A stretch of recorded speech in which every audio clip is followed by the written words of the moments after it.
बिहार की राजनीति में सारण प्रमंडल एक बार फिर चर्चा के केंद्र में आ गया है। सिवान के रघुनाथपुर से विधायक ओसामा साहब को अहम जिम्मेदारी दिए जाने के बाद अब गोपालगंज जिले के कुचायकोट से विधायक और चर्चित नेता पप्पू पांडे को भी बिहार सरकार ने बड़ी जिम्मेदारी सौंपी है। एक के बाद एक नेताओं को मिले दायित्व ने यह साफ कर दिया है कि सत्तारूढ़ दल ने इस क्षेत्र के जनप्रतिनिधियों पर अपना भरोसा और मजबूत किया है। विधानसभा सचिवालय की ओर से जारी अधिसूचनाओं के अनुसार जहां एक ओर ओसामा को विधानसभा की अल्पसंख्यक कल्याण समिति का सदस्य बनाया गया है, वहीं दूसरी ओर पप्पू पांडे को विधानसभा की अत्यंत महत्वपूर्ण प्रश्न और ध्यानाकर्षण समिति का सभापति नियुक्त किया गया है। दोनों समितियां विधानसभा की कार्यप्रणाली में अहम भूमिका निभाती हैं और सरकार की जवाबदेही तय करने का बड़ा माध्यम मानी जाती हैं। सबसे पहले बात करेंगे सिवान के युवा विधायक ओसामा साहब की। रघुनाथपुर विधानसभा क्षेत्र से विधायक ओसामा साहब को बिहार विधानसभा की अल्पसंख्यक कल्याण समिति में सदस्य के रूप में शामिल किया गया है। इस समिति का गठन वर्ष 2025-26 की शेष अवधि के लिए किया गया है। इसका कार्यकाल 31 मार्च 2026 तक रहेगा। अमौर से विधायक अखरुल ईमान को इस समिति का सभापति मनोनीत किया गया है। अल्पसंख्यक कल्याण समिति का कार्य अल्पसंख्यक समुदाय से जुड़े शिक्षा, रोजगार, सामाजिक सुरक्षा और कल्याणकारी योजनाओं की समीक्षा करना और सरकार को सुझाव देना होता है। ओसामा साहब की इस समिति में मौजूदगी को सिवान जिले के लिए विशेष रूप से महत्वपूर्ण माना जा रहा है, क्योंकि इससे जिले के अल्पसंख्यक समुदाय से जुड़े मुद्दे को सीधे विधानसभा स्तर पर उठाने का मंच मिलेगा। वहीं दूसरी ओर गोपालगंज जिले के कुचायकोट विधायक पप्पू पांडे को मिली जिम्मेदारी को और भी बड़ी राजनीतिक उपलब्धि के रूप में देखा जा रहा है।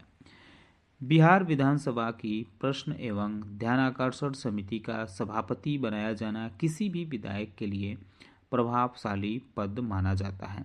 इस समिति के माध्यम से सरकार से सीधे सवाल पूछे जाते हैं और जनहित से जुड़े मुद्दों पर तत्काल ध्यान आकर्षित कराया जाता है।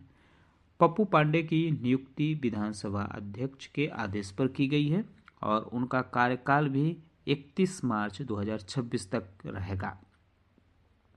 प्रश्न और ध्यान आकर्षण समिति को विधानसभा की सबसे सक्रिय और प्रभावशाली समितियों में गिना जाता है, क्योंकि यहीं से सरकार की कार्यशैली पर सीधा दबाव बनता है। अपनी नियुक्ति के बाद पप्पू पांडे ने सोशल मीडिया के जरिए प्रतिक्रिया देते हुए कहा कि बिहार विधानसभा की प्रश्न एवं ध्यानाकर्षण समिति का सभापति बनाए जाने पर वे माननीय विधानसभा अध्यक्ष डॉक्टर प्रेम कुमार, बिहार जदयू विधानमंडल दल के नेता सह मुख्यमंत्री नीतीश कुमार और जनता दल यूनाइटेड के शीर्ष नेतृत्व को आभार व्यक्त किया। उनके इस बयान को पार्टी के प्रति विश्वास और नेतृत्व के साथ मजबूती से खड़े रहने के संकेत के रूप में देखा जा रहा है।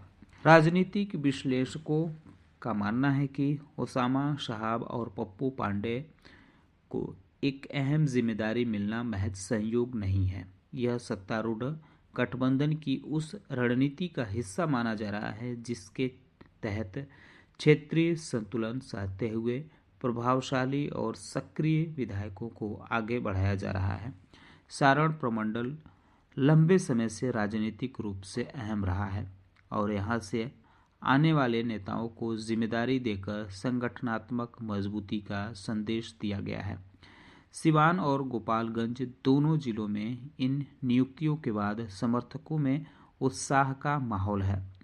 ओसामा साहब को लेकर जहां युवा वर्ग और अल्पसंख्यक समुदाय में बड़ी उम्मीदें बढ़ी हैं, वहीं पप्पू पांडे की नियुक्ति को कुचायकोट और आसपास के इलाकों के लिए ताकत बढ़ाने वाला कदम माना जा रहा है।